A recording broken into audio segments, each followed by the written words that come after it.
ज्ञानं तेऽहं सविज्ञानम् इदं वक्ष्याम्यशेषतः यज्ञात्वा नेह भूयोऽन्य ज्ञातव्यमवशिष्यते. Bhagavad Gita 7.2. Jnanam. Krishna is speaking here about the glory of the knowledge that he has shared. He will be sharing in this 7th chapter.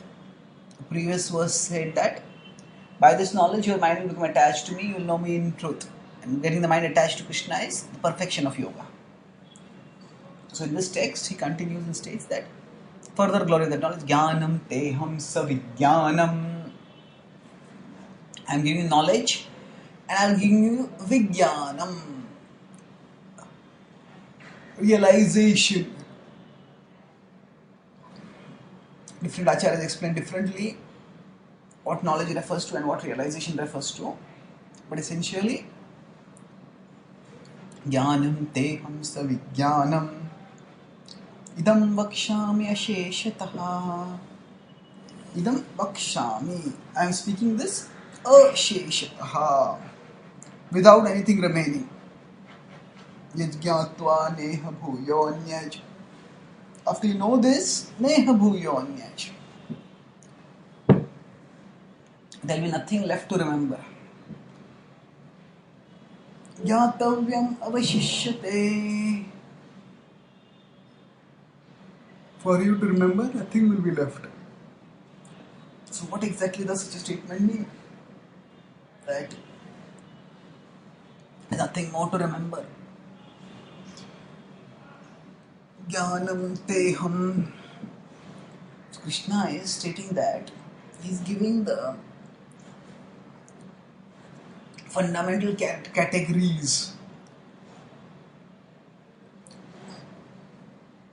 of the features of existence or fundamental tenets of existence. He is giving proper knowledge of them, full knowledge of them. This does not necessarily mean all knowledge in totality, because we will also stay in the 10th chapter that Esha Tuddeshitah Prokta.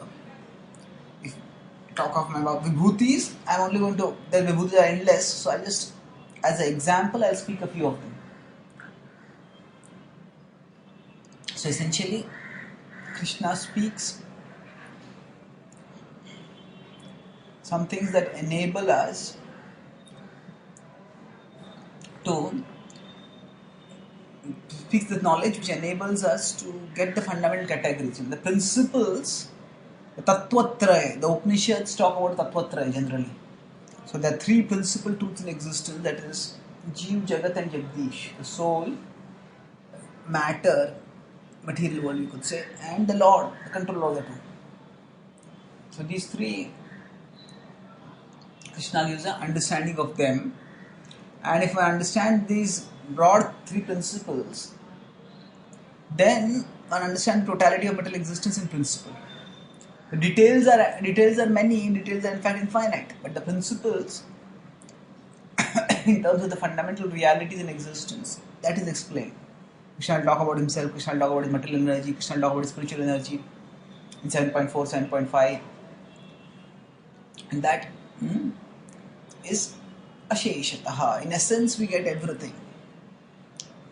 And now the words jnana and vijnana are explained differently by different acharyas. Some acharyas explain that it refers to knowledge of Aishwarya and Madhurya, knowledge of Krishna's greatness and also his sweetness. So Krishna's sweetness comes out in this chapter when he says that if those who surrender to me, I will deliver them. Aham tvam sarvapebhyo mokshayishyami. No, sorry. Mameva ye prapadyante maya metam tarantite. Those who surrender to me, they will cross beyond Maya. Prabhupada explains Jnana and Vijnana to be knowledge and realization. Or that's the way Prabhupada explains Jnana and Vijnana in many places. But interestingly here, he translated as nominal and phenomenal.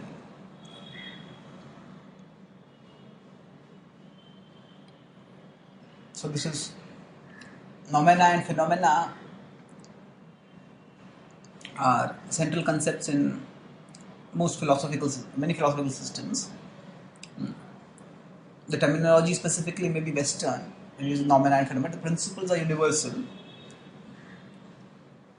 So phenomena refers to that which is perceivable to our senses, and noumena, as contrast to the phenomena, refers to that which is the underlying reality which is not necessarily perceivable to our senses.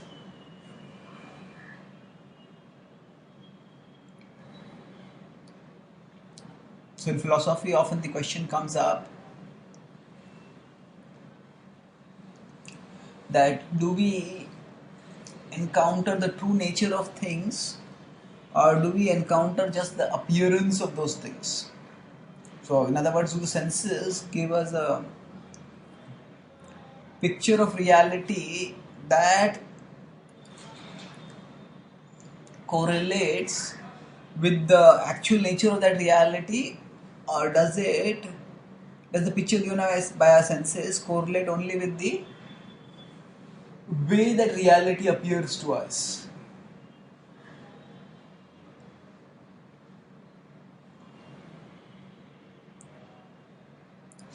As a famous scientist said that we can never know nature, we can know nature only as it is exposed to our method of examination.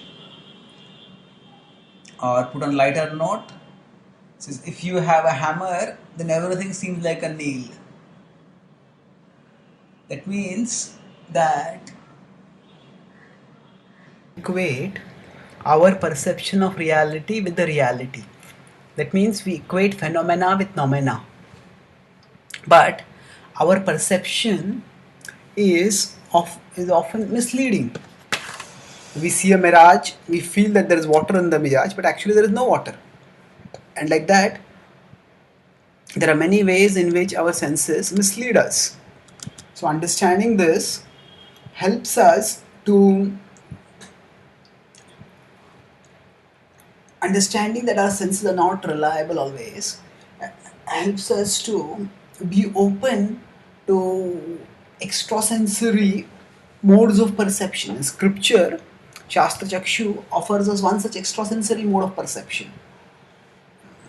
Of course, the word extrasensory is used for some paranormal or mystical sightings. But still, the point remains that what Krishna is stating over here, if as Prabhupada translates noumena and phenomena, that means that we will understand the appearance of things and we'll also understand the substance of things. That means we will understand that, as we'll look into chapter, that it is due to three modes of material nature that things appear in different ways, and their appearance is the result of the three modes. So we cannot know everything about everything, certainly we are finite beings, but we can understand that in appearance, whatever is appearing and whatever variety is there, it is ultimately a product of three modes, and that's why we don't have to get too attached or too infatuated by it. And on the other hand, substance of everything is Krishna. Substance of everything is Krishna. There is no reality higher than Krishna, and as he will say later in this chapter, Sutre Maniganaiva, that he underlies all of existence. So, because he underlies all of existence, so he is the topmost truth. And being the topmost truth, he is topmost is not just in terms of being high above everyone. That is talks about Krishna's transcendental position, but he's also immanent, being present in everything. And in this way, Krishna is the substance of everything. So Krishna is telling that in this section that Jnanam teham savijnanam idam vakshami asheshataha. So regarding the appearance and the substance of things, I will tell you completely. Here completely is not in terms of all details, but completely is in terms of principles. And is jnatva neha bhuyonne jnatavya moshishyate. Having known this, there will be nothing more to remain. No, that means within, it's not that There will be some new appearance that will come up which will not fit in the conceptual category of the three modes and throw us off, putting us into illusion. No, we will understand that whatever we experience in this world is actually within the product of the three modes, and thus it need not we need not get captivated or eluded by it, because we are transcendental, and by staying focused on our transcendental purpose we can transcend all such influences. Of course, all this will be discussed much more detail in the message of the Gita as we move onwards. Thank you. Hare Krishna.